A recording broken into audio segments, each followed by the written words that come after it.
Hi, everyone. Welcome to the CURES Show, where we explore the cutting edge of wellness for our mind, body, and spirit. Today, we're talking about the power of our mind. It really is quite powerful. And how do we overcome and replace those negative thoughts that we all have?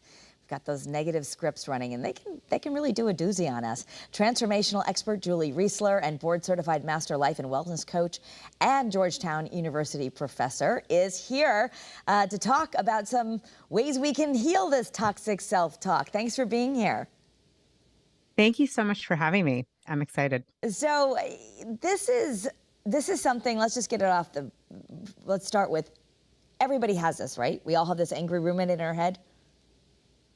We, yeah, it's a good way to say it. Yes, we all have anywhere from 50 to 70,000 thoughts a day, and many of those are trash throwaway thoughts. And that negative self-talk, unfortunately, for many of us, we don't realize until something happens and we realize in our life, like, oh, I don't like the outcome here. And if you trace the roots of it, often what's underneath are the negative, the self-conversation we have with ourselves that's not kind. And so all of us, most human beings have this. That's why it's so important to understand how to change it.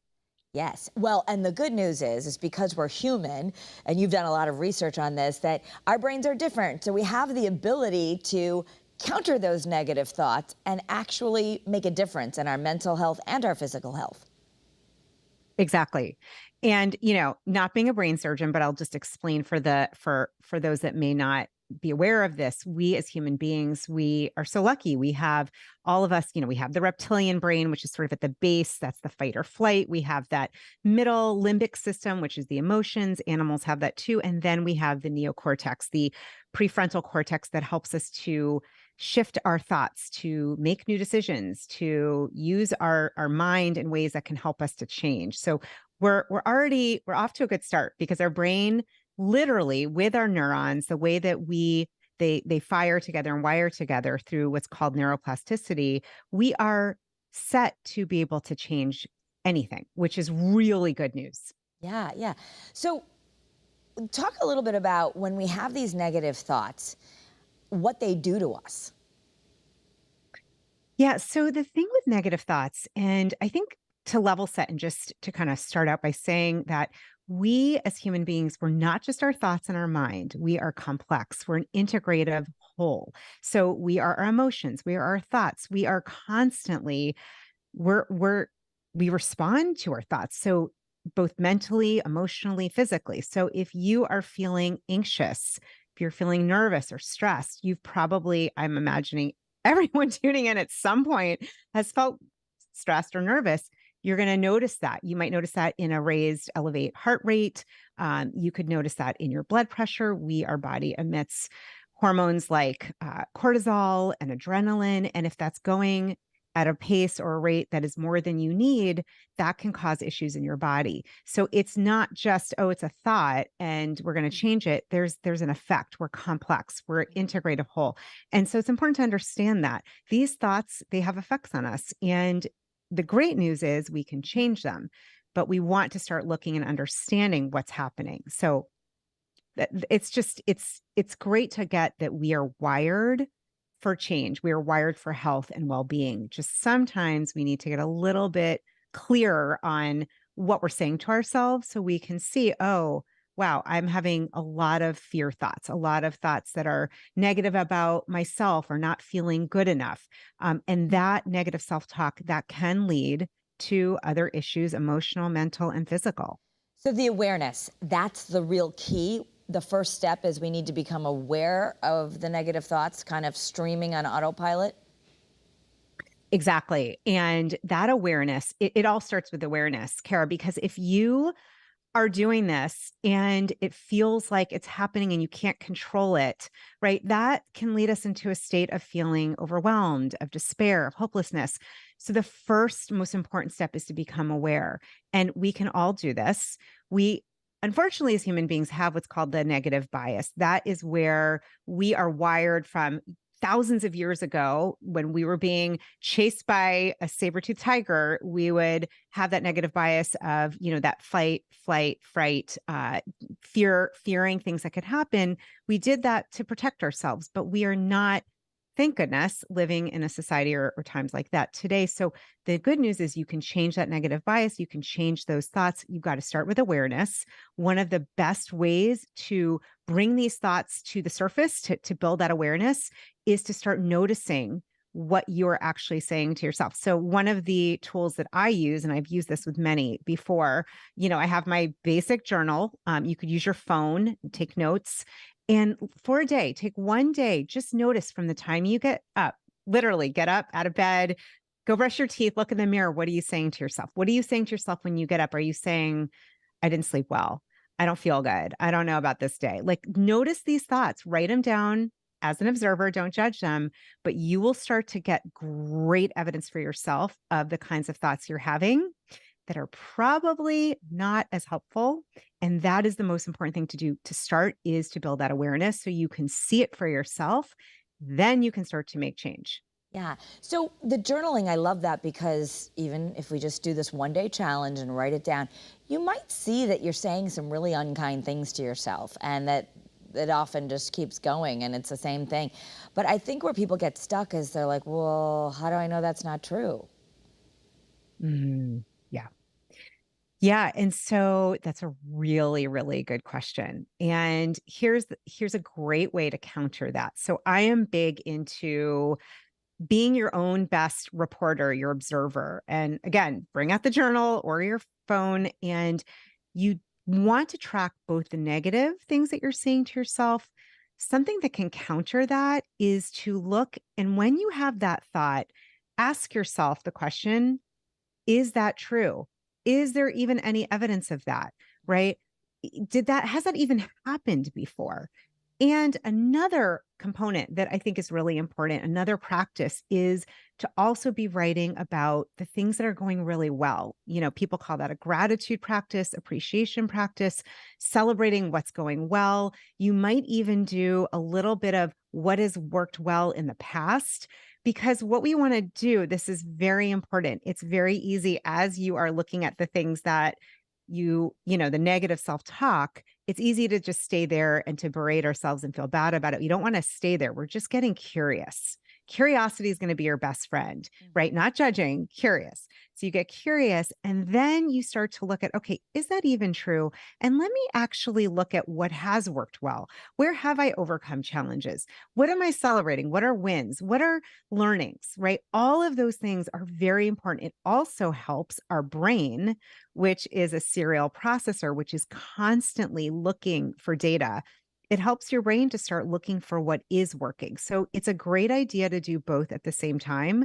We don't want to get into a place where you're looking at the negative self-talk and then starting to feel, worse about yourself. It's Right. more as an experiment. Okay, Yeah. so that's the important thing, is you don't want to become those thoughts, that you're writing them down. I think some people who study manifestation or law of attraction go like, oh my gosh, I don't want to write all these negative things down. I thought I was only supposed to write positive stuff down.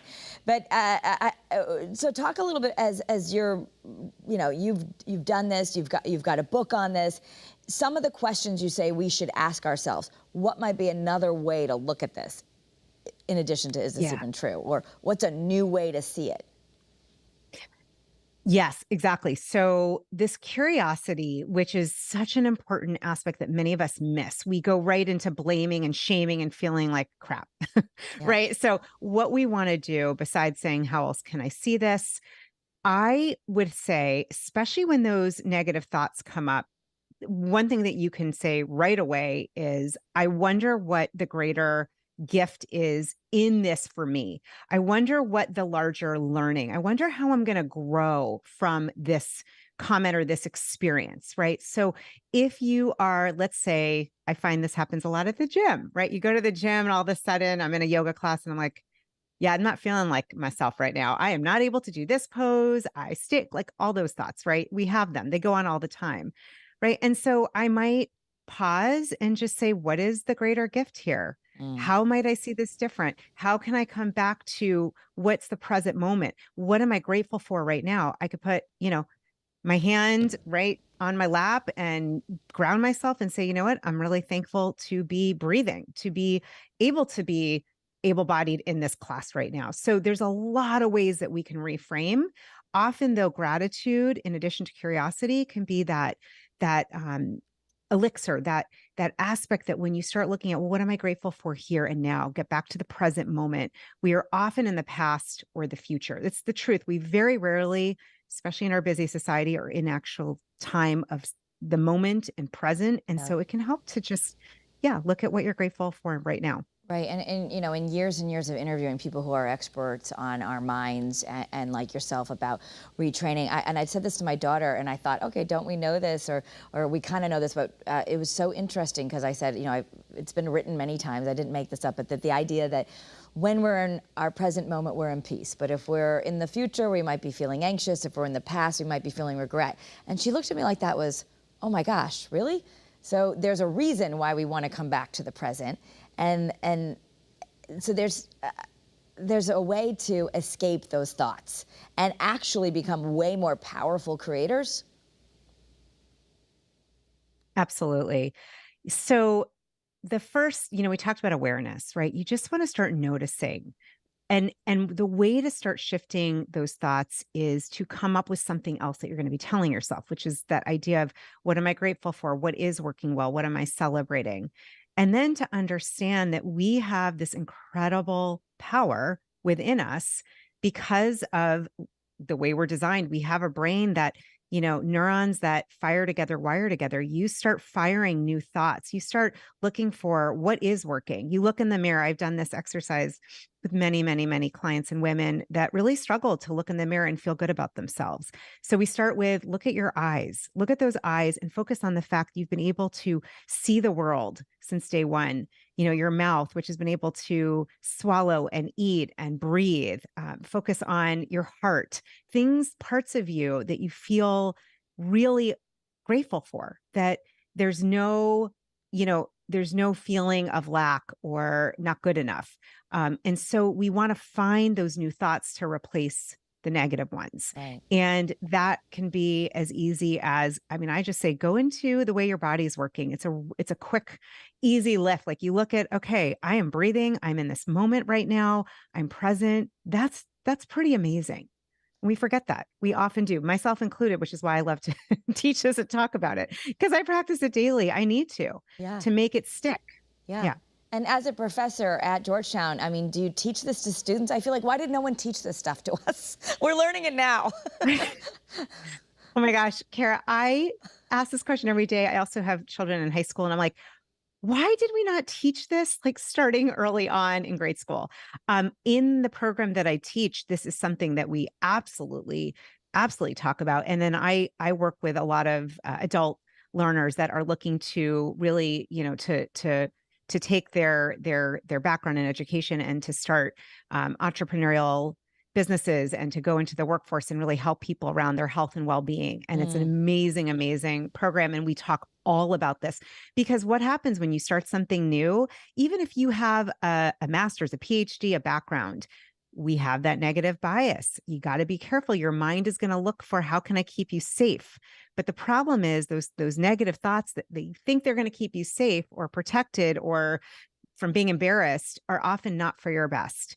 And so we talk about this all the time, how you got to build that muscle of what's great about you.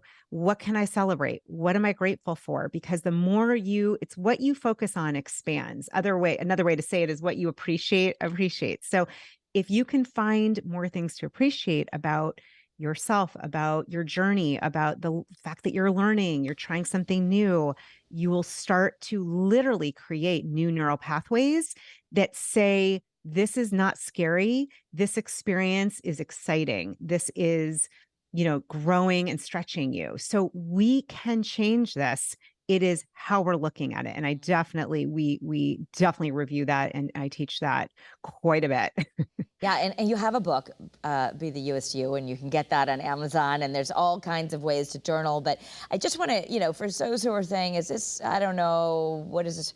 There's actually studies that have been done. One that you mentioned is lifting weights for 15 minutes a day and 5 days a week and for 6 weeks.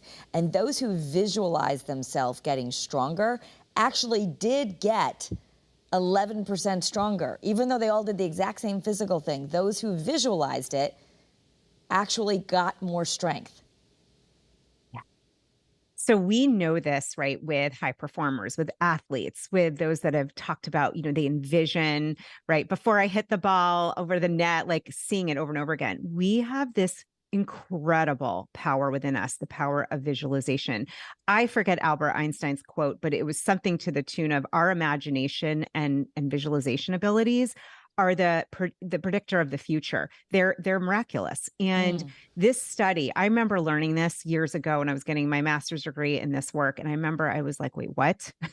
So there were 3 different groups, and one group literally just visualized the whole time using weights, getting stronger, using weights in their mind. They didn't actually pick up a weight. And they did that 15 minutes a day, 5 days a week. They had a 6-week study.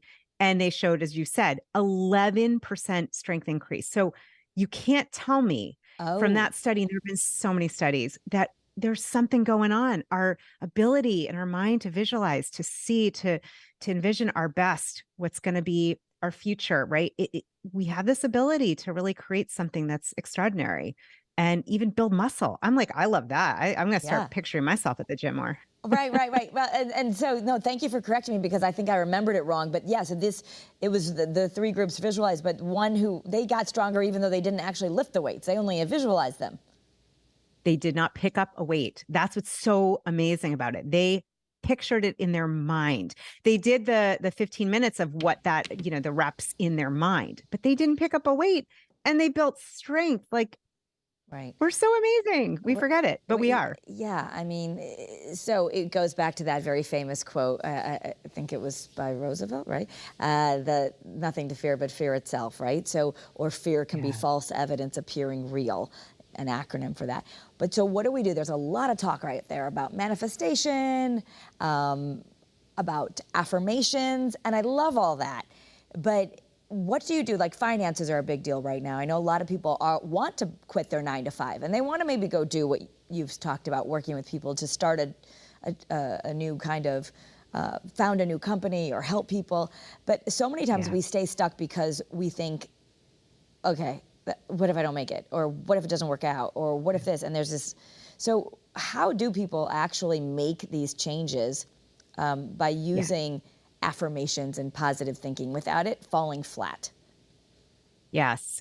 And I'm going to say I'm both a left and a right brain girl. So, obviously with finances, you want to create a budget and look at your finances and make sure you know what's going in and what's going out, right? There's that part of it, but there's another component, and it's really connected to what we're talking about. When we're talking about the negative self-talk, we're really at the bottom of it is how to befriend yourself, how to speak to yourself the way you would talk to your best friend.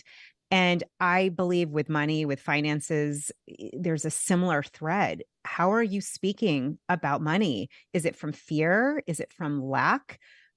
So we want to start noticing. I mean, that's such a great question, Kara, because I actually think, and I've done this myself, journaling that negative self-talk as it relates to money. One of the things you can do right off the bat is go in and look in your accounts, look in your investments, look at your home, your health, like really get what is already here, what you already have, both in the sense of financially. I would put well-being and wellness in there because, as we know, your wealth is your health, or your health is your wealth. You could probably say both. And so you want to start looking at what's already there. What can I appreciate? We want to use that same framework. What you appreciate. So start appreciating, truly make a list. I do this all the time. All of the things I already have, in your health and in your financial health, right? So start there. And then we want to watch what we're saying, right? We want to watch what we're saying about, money just doesn't grow on, grows on trees, or, money just seems to leave the minute I get it. Watch what you're saying. You don't necessarily want to say things like that. And I get it because it can feel weird. Like, I don't, if it doesn't feel true, but you can come from gratitude and appreciation. I'm so grateful for the money I do have. And I am looking forward to helping more people and for money to be reflecting that. So there are ways that you can reframe that are going to feel true and aligned, but that are also going to be, frankly, a little more positive and have you in that state of appreciation and gratitude, which is an energy that feels better. We want to go with what feels good. If it doesn't feel good, don't say it. Same thing with what you say to yourself. If it doesn't feel good, if it's not nice, don't say it. It's like what my mom said, right? Don't say it if it's not nice. Don't say these things if they're not kind. And we want to look at that with money and with people and ourselves. Yeah, and that's where you say the red flag and this is a great way to explain it to our kids. Would you say that to your best friend? And if you wouldn't say what you're hearing in your head to your best friend, then we probably shouldn't be saying it to ourselves. Yeah. Yeah. It's a big old red flag. And I really actually now can see the red flag, which doing this for many, many, many years. And I'll tell you, this works, right? We know this from science of neuroplasticity. What you focus on expands. You start looking at and noticing, oh wow, what I just said to myself, I would never say that to my best friend or my spouse or someone I just love. Never. Well, then ask yourself, what would I say to them? That can be very, very helpful. Sometimes it's hard to know how to reframe, how to reparent, talk to ourselves in a kind way. Ask yourself, what would I say to my best friend, to my spouse, to someone I adore? And start using that wording. Because if you're not doing that and you're being mean to yourself, it is a red flag. And as I said earlier, your body, it responds, right? It can raise your cortisol. It can affect your blood pressure. It can affect other aspects of your well-being. But conversely, it can also change in the positive direction. So listen carefully to yourself. So again, I invite everyone who's listening this far, thank you, to take the challenge. You said, get a little journal or just use paper, whatever, but just for one day, keep a running list of all the things you're saying about yourself, especially the negative. Hopefully we're saying some good things too. But as we notice that, then we can start to change it. Or even, how do we put our mind at ease? Because our mind is always going to be yelling those protective thoughts, like don't do that, or that's not, or you're not good enough, or stay where you are, or whatever. So how do we then get the mind to change? Yeah. So the first, again, going back to that awareness, when you notice, for example, that let's say you're trying a new venture, right? I've worked with a lot of those that are starting their own businesses, entrepreneurs. It can feel really scary and it might feel uncomfortable. You send out an email, you post something and you feel like icky, or I didn't do that well. Look instead, right? So maybe you can grow and learn. Maybe it wasn't your best post, or it wasn't, it wasn't exactly the way you wanted to come across, but look at the fact, what strength, what trait, what value did you lean into? We can always find something. So you could say to yourself, you know what? I really was courageous. I am courageous. That was really brave of me. That took a lot of grit and resilience. And I am all about grit and resilience, right? So we want to look for sometimes the underbelly, those aspects that we might miss because we're so focused on, how did that appear? And I made a mistake. And the other aspect is remembering, as human beings, we're not perfect. We're not supposed to be, but you can change your perspective and look at growth as not a linear experience, but as something that over time you start to see changes and you start to learn and you try new things. And how amazing is that? So we want to start looking at those comments and making sure when we see something that does not feel good, that we find something we can appreciate anyhow. And I say that, for those of you who've been in challenging relationships, maybe you've ended a relationship and you might say to yourself, oh, I stink at relationships. No, I'm growing. I'm learning more about who I am. There's always a way to look at things that you can appreciate in the situation and yourself. We got to train yourself, though. This takes a little something because most of us are not trained. Like you said, Kara, we don't learn this. I wish we did. I hope someday this is taught, really, truly taught in grade school. Because if we understood at an early age how our mind works, how we are really at the drivers of the car and can change these thoughts and literally create the future that we desire, a life that we love, this would make a big difference. It would also, I think, end a lot of the suffering that we've had, really understanding that those thoughts, even the negative ones, there's a learning, there's a gift, there's always something that you can find within it. And that curiosity will help you, that gratitude will help you. And I'm not saying not to feel the feelings that might come up if you're scared or overwhelmed or feeling, frustrated, but you can definitely shift the way that you are talking to yourself. You just got to start by shifting what you're focusing on Yeah. and how you're talking to yourself. Well, Yeah. I love to get visual with people, but I'm thinking the Dalai Lama once said, if we don't like what we're looking at, walk to the other side of the pond, like change your perspective. Or there's that other Yeah. famous saying, no mud, no lotus. So if we can somehow, instead of saying, gosh, I'm having the worst time right now, or why does this always happen to me, or life is always hard on me, or how come that person's making so much more than I am, or why are they, all those things that we do, we get in that comparing mind. If we could somehow, what you're saying is look at that and say, what am I supposed to learn from this? Or what did I, what positive thing have I gotten out of this? Like give ourselves a little credit.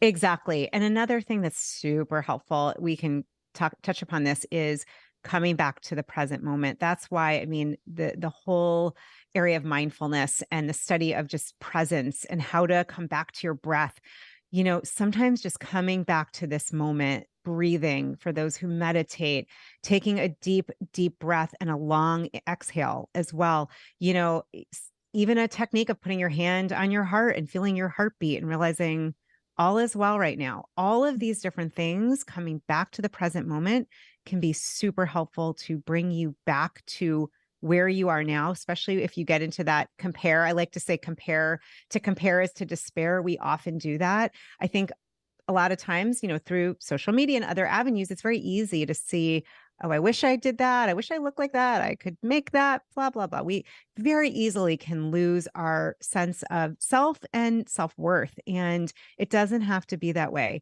right? I know for me, when I see someone doing something amazing, I'm like, how inspiring. That shows what's possible, right? I've just been practicing for a long time, finding new perspectives. Yeah. And that's the gift. That's the gift. Our brain, when you ask a new question, when you change your perspective, our brain is always going to look for an answer. So changing the question, changing the way you're looking at something, watch what happens over time. I'm telling you, it is incredible. I've seen it personally with so many people. Yeah. You Wayne can Dyer, change the way you change the way you look at things, the things you look at change. I can't believe it. It's been a great conversation, but we're out of time. But shout out your website because I want people to know, and also the book. It's on Amazon. Be the USU, and let people know where they can find you. Yes, thank you so much. My website, very simple. It's my name, Julie Reisler, and that's Reisler, juliereisler.com. My book is Get a PhD in You, A Course in Miraculous Self-Discovery. I am all about, though, being your USU, and you can get the book, Get a PhD in You, on Amazon. Come find me anywhere in social media, on YouTube. I love having these conversations. I really am a stand for all of us being empowered and living our best life. That's my belief. We all have that birthright to be healthy, happy, well, and empowered. Julie, thank you. We appreciate you being here, and follow me on social media for more information on wellness. Have a great day and be well.